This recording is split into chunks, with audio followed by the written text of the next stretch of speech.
So the Humane Society was looking for someone that could take it through a capital campaign and modernize the operations of the shelter. And we knew that the shelter was old.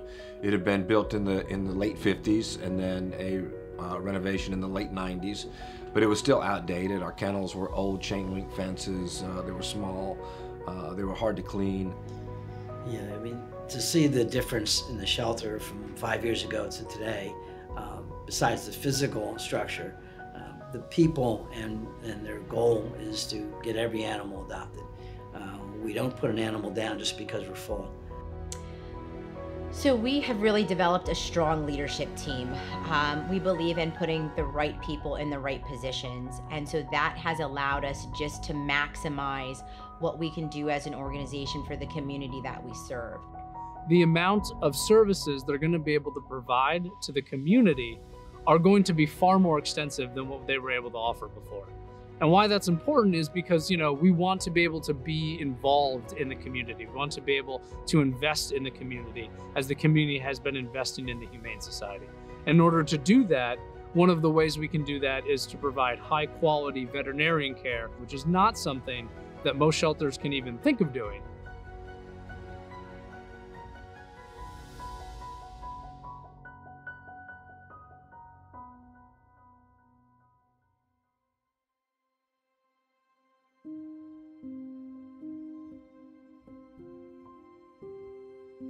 So the Humane Society was founded in Lehigh Valley in 1906. It was primarily just a shelter for homeless dogs, and then became a shelter for cats as well.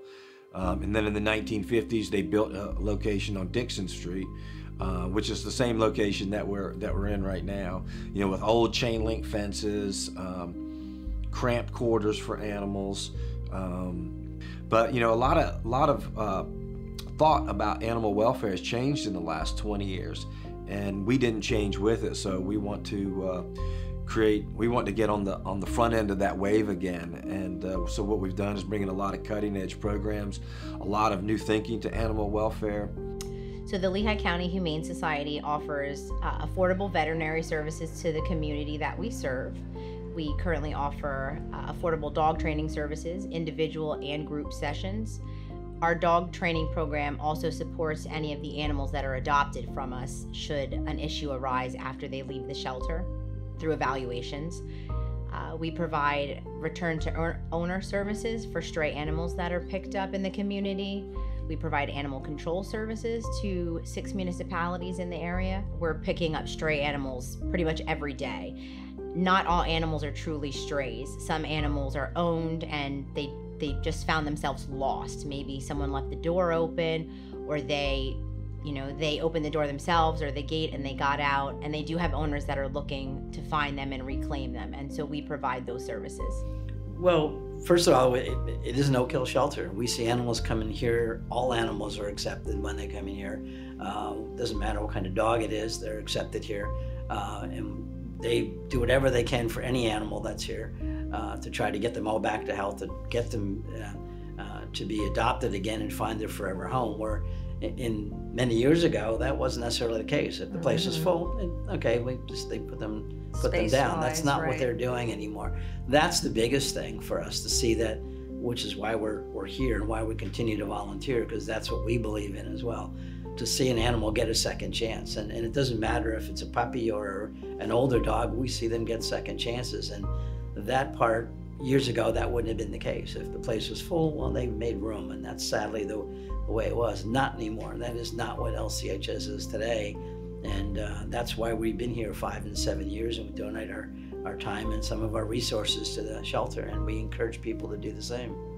Our head dog trainer, Lucas, comes up with these individualized training programs, and he uses his knowledge and expertise to specify what training needs to happen for each dog. And we actually can look at that training plan. It's literally written down. And then the trainers and the lead dog team, we take a look at it, and we're actually able to go through and implement all of those. So if we have a dog that we know doesn't walk as well on a leash, that's the thing we can focus on. If we know a dog does really well with training and treats, then we can focus on that as well. So every time we take a dog out, we're focusing on the specific training that each of these dogs need that's unique to them, that will allow them to better flourish and be better enriched on their walks and have the trainings be more effective so that ultimately they can be adopted to their forever homes. That training program is pretty significant. That's not something a lot of shelters do in general. And this training program, headed by our lead dog trainer, Lucas, is really central to getting these dogs in a position where they can be adopted and ready for their forever homes. And what we do is we get those training programs and we have those volunteers working with them. And all of the volunteers are working with the same program so that these dogs get the same consistency and the same enrichment to get them adopted. So as a good nonprofit, we listen to our community. So we talk to the people out there in the public, who tell us what they need us to be.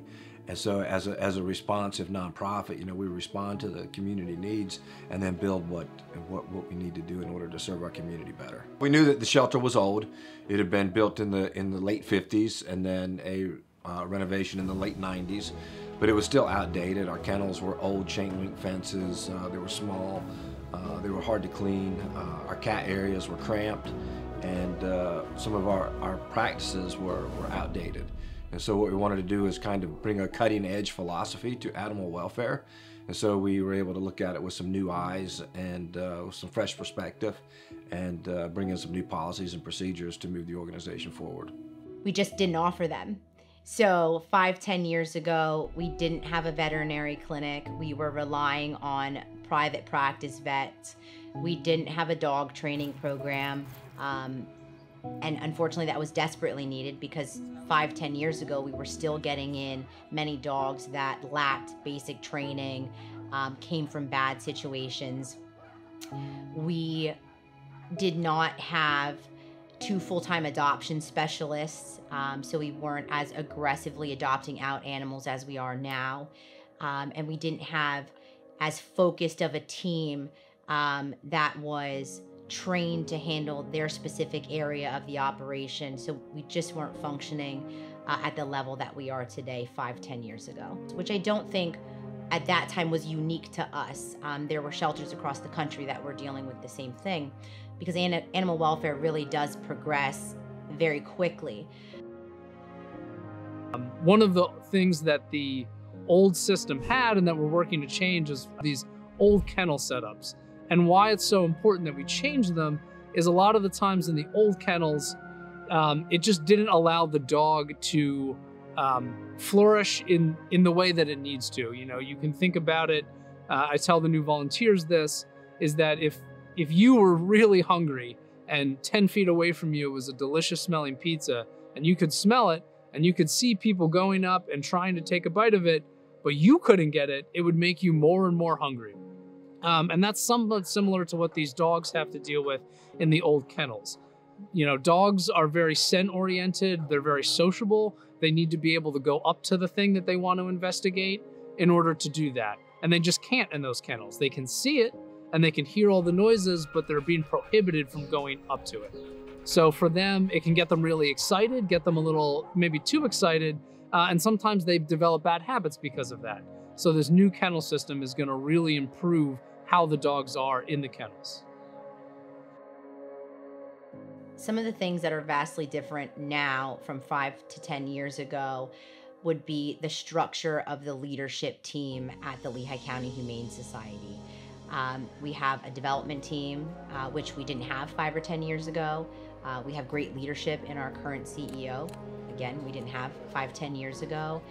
We have a facilities manager who is in charge of keeping the facility in good repair and repairing anything that may need it. We have 2 full-time adoption specialists who work, full-time every week to get the animals adopted out that come into our shelter. We have a customer service manager, which has been big for us because we've been able to provide excellent customer service to our community. We have a certified dog trainer that allows us to be able to better rehabilitate the dogs that come into us and also provide those services at affordable cost to the community. We have a veterinary clinic that we didn't have 5 or 10 years ago with a clinic manager who is able to provide affordable services and financial aid if it's needed to members of our community that allow them to keep their pets in their home rather than surrendering them to the shelter. Yeah, I mean, to see the difference in the shelter from 5 years ago to today, besides the physical structure, the people and their goal is to get every animal adopted.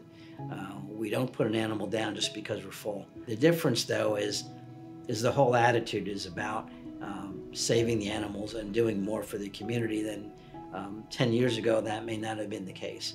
The resources may not have been there. But for me, the leadership was different.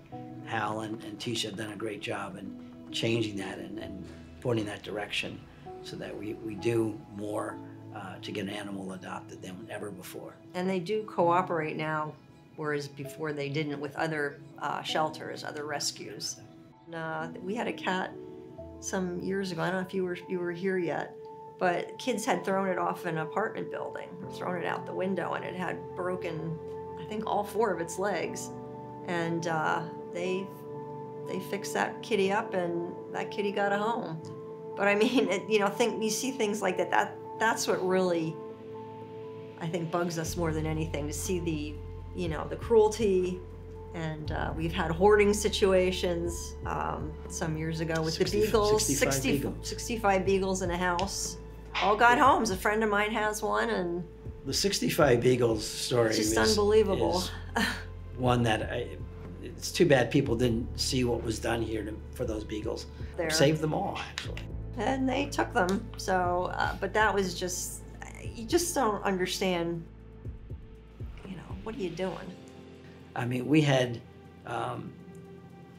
put out requests for food because we needed supplies for all these dogs, and truckloads would come in here, and the staff would stay here unloading trucks, and volunteers as well, myself included, unloading trucks of dog food for these animals.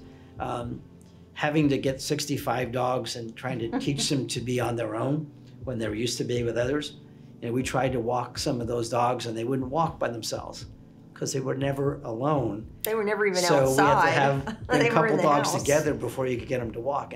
And the amount of effort that went for those 65 dogs, and the stories behind it, and what the staff did to get every single one of those dogs a home, that was an incredible story all by itself. I would say, in a word, it's rewarding to volunteer at the Humane Society. I've been doing this for almost about 2 years now, and after I did it the first time, I was pretty hooked the first day. It's sometimes a lot of work, you're spending a lot of time walking around the dogs. I put miles on at a time when I'm doing it, but it's absolutely worth it. I like being able to see the development of the dogs that come through the Humane Society, knowing that they're getting the training that they need and that they deserve, and that ultimately we're helping them get adopted, which is always the goal as soon as the dog comes through the door. Yeah, we have a lot of good times here at the Humane Society walking dogs. Actually, I can remember the very first dog that I walked. The very first dog, his name was Happy, very appropriately named. Sweetest pit bull you've ever seen. The staff loved her. And she hadn't been adopted for a while, yet she was the sweetest dog to every person that ever came up to her. So Happy was my first walk, and I still remember that dog. She got adopted, she got a good home, and it was a nice event. That was one of those things where, yeah, you got to remember the first dog, and you got to walk that first dog and see that first dog get adopted. So you kind of knew you were doing something good. I mean, years ago, it was like they didn't really want volunteers here. You came in this certain time and that was it. You weren't supposed to be here any other time. Right. And I don't think they really wanted and now volunteers, and now it's volunteers every day doing everything from, socializing cats and cleaning up after some of the cats and dogs and walking them and going to events. All of that, we're volunteers all over the place, which is really great for us. And we've made some good friends that way as well from the volunteers that we work with. So it's kind of nice.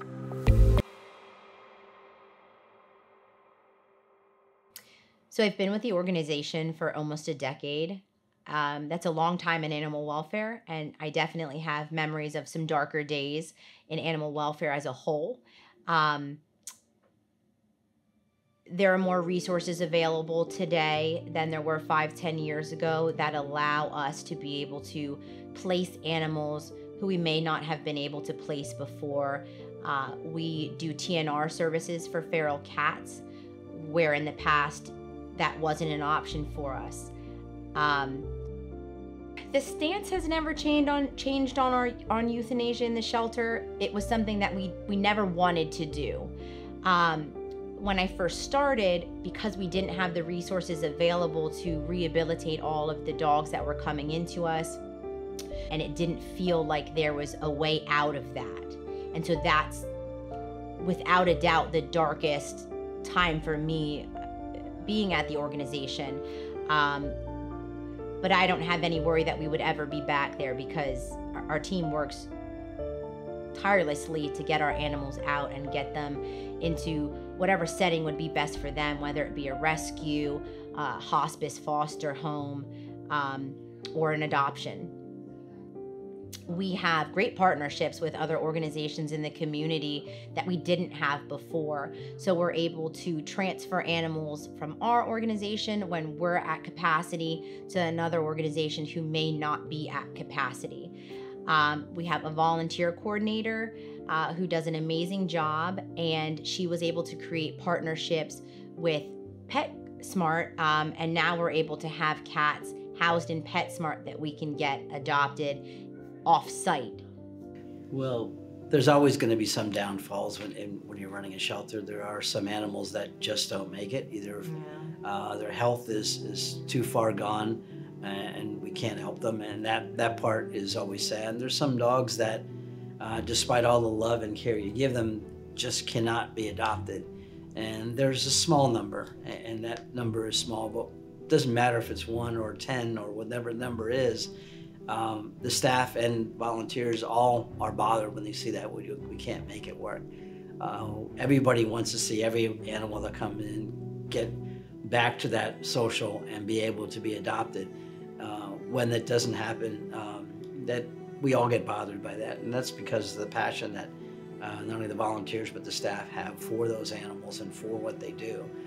It can be a tough time on those days, and we all have seen those. The good thing is that the good days far outweigh those bad ones. Far outweigh those bad ones. The bad days, yeah, they're there, but not as many. I think what we've done over the last few years is we've been able to look at animal welfare differently.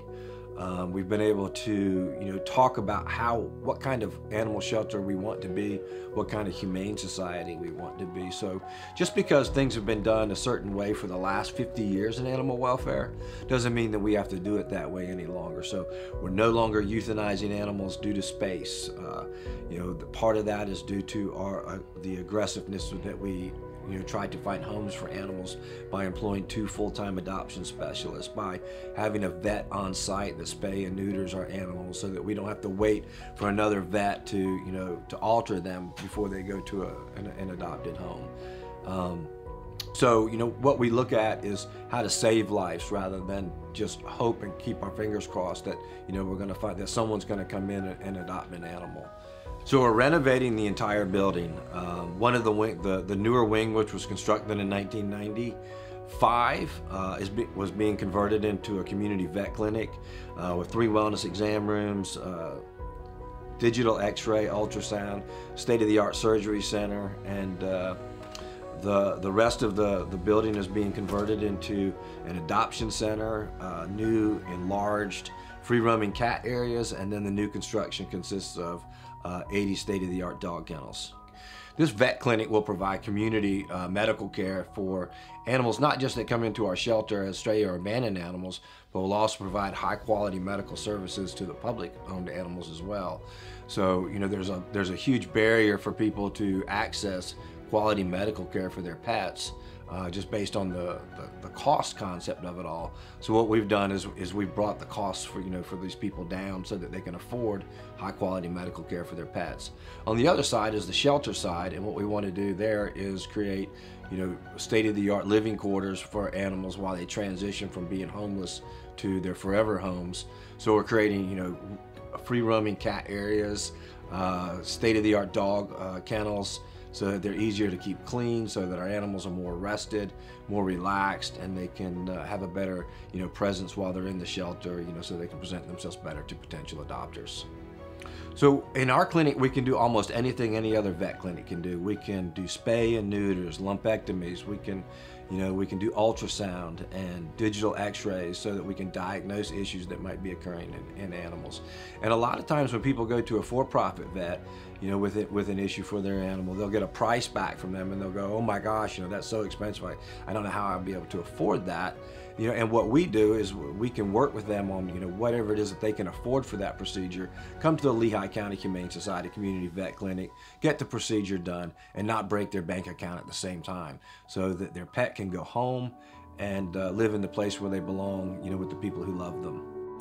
So our veterinary clinic is larger now, so we've been able to increase the number of services that we are able to offer the community. So that will decrease the number of dogs that were coming in as surrenders, because now we're able to treat things that we weren't able to treat before.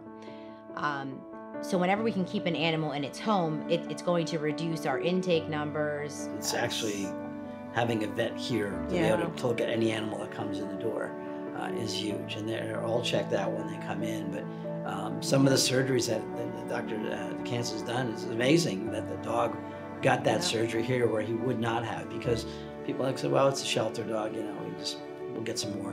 That's not the way their attitude is here now. Is when it comes in, what can we do to save it? I mean, every dog that comes in, the horrible story of some years ago, that dog that was beaten up by kids and hit with a hatchet in the head. Sally. That dog probably would have been put down anywhere else. Sally's now living her great life, completely healed, a scar on her head forever, but she is a loving dog. Somehow you go from a dog that probably should hate people to someone who actually went through the surgeries, was taken care of, was treated, retrained, and found out what love was all about, and that dog was adopted and living a great life today. So that's what this whole entire renovation is going to allow us to do more than ever before. Mm-hmm. So for me, I'm looking forward to the new kennels, just to make life easier to take the dogs in and out. One of the things that we enjoy as volunteers is going in there and seeing the dogs. When we came in every day, we'd go say hello to all of them before we start walking. Now with the construction going on, we can't do that. Yeah. So we're looking forward to that again, and have the kennels be easier to get in and out of, and hook up the dogs and take them out and walk them. Also with the new exits to take the dogs out through the ramps is always kind of nice. It's part of getting to know them when you can hook them up and to take them out. You can to build the trust. Especially if you didn't ever walk the dog before, you get the idea, well, is the dog, jumping all over the place? Is he calm? Is he too excitable or whatever? You can't see that now. What agitates the dogs a lot, especially dogs that don't like the other dogs, are being able to see each other. And right now, that's what they have. They have just the gating. And with those, they'll be frosted halfway up. They won't be able to see each other, which will be great. Yeah, the renovations. They'll be a little calmer. All of the renovations are going to make a huge difference to what the shelter can do. For us, with the dog walking, the space alone, just having room to get a dog out safely, we want to make sure that two dogs that don't get along never get close. And some of the spaces here today were tight. That's all going to go away, and so you have a lot more room and ease of getting the dogs in and out. One of the things that was mentioned about the new kennels is that they won't see each other and get agitated. Some dogs will just sit there and stare at each other and just get mad at each other because they're staring at them. That will stop. And so, plus there'll be more room for more animals, which is also good. So you can take animals that might be sick and separate them for a while safely without affecting the others. The vet offices is amazing to have that. This is the biggest thing. I mean, this is why they care. We still have a little ways to go, but it's going to be so much easier for not only for us to get the animals, but for other people to come see them. And we're hoping that helps settle the dog down who might not necessarily be comfortable in the kennels that we have today, make them feel better so they get adopted easier. The biggest thing I want people to know about the Humane Society that they might not, it is not the Humane Society from 40 years ago or 10 years ago. I've dealt with people who have asked that question, oh, don't go there. No, that's completely wrong. The shelter is an amazing place with people who are dedicated to see the animals get adopted. So with the new family-friendly environment that we're creating with the colors and the kennels and just the overall design of the shelter, I think that my most memorable moment I'm currently living. So I'm living through this renovation and expansion project that 4 years ago I didn't even think was possible. We've had leadership that had spoken about it, but we didn't see it. And now I get to walk through. I don't think that there's anything that's going to top this moment right now, because this moment is making so much more possible. I think the most hopeful thing that I can say about what we're doing with our construction is that it's going to bring a whole new way of doing animal welfare into the valley for the next 100 years. It's really going to change how families can come in, look for their next best friend, the feeling that they'll have when they walk in through our door with all the natural sunlight and the welcome center, the way our animals are cared for, how they're living, how they're interacting with the public. And I think when people go to other communities and see their animal shelters there, they're going to look back on the Lehigh Valley with a great deal of pride and say, you know what, we're doing animal welfare better than anybody. You should come to Allentown and see what our Humane Society is doing.